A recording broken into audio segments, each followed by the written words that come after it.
Hi everybody, my name is Anu John and I'm a member of the Redeemer Church of Dubai.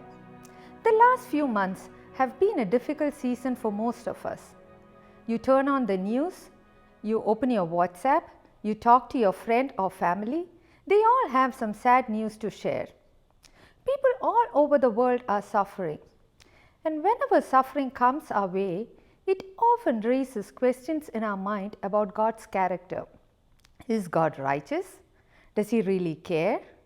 Is He faithful? Does He love me? But where do we go with these questions? Whom do we turn to? Do we go to God with these questions, or do we hide our fears and questions under the guise of faith? Recently, I was reading the passage in Genesis chapter 18 where Abraham intercedes for Sodom. At first glance, Abraham's questions seemed impudent. It almost sounded like he was questioning God's integrity.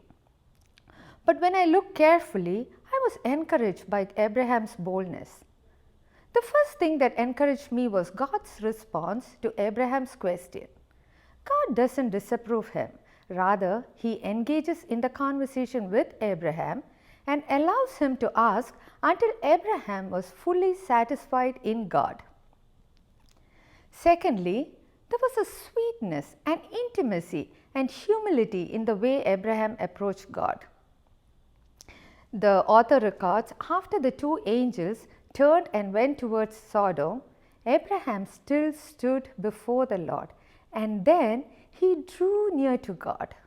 Here is a man who draws near to God when he cannot understand what is happening in the world around him.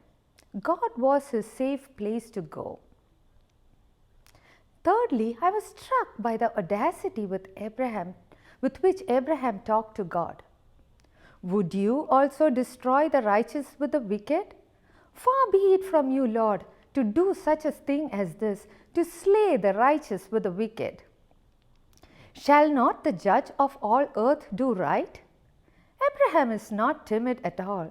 He boldly asserts who God is and holds God to his character and unashamedly intercedes for this city. The result? Abraham left that bargaining ground with a renewed understanding of God's righteousness. He was rewarded for his bold intercession. In chapter 19, we read that when God destroyed the cities, God remembered Abraham and saved Lot out of the overthrow. Dear friends, faith is not a passive spectator in what God does. Faith enters into a dialogue with God. God invites you to reason with Him. He wants you to prove Him. He wants you to lay all what is going on inside you and outside of you at the table. When you do that, you are allowing the truth of God to expose your heart and speak into your situation. And as you do this, you will experience Him more.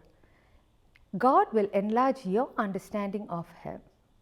In the book of Daniel, we read that the people who know their God shall be strong and carry out great exploits. May this thought give you confidence to approach Him boldly in all situations of life.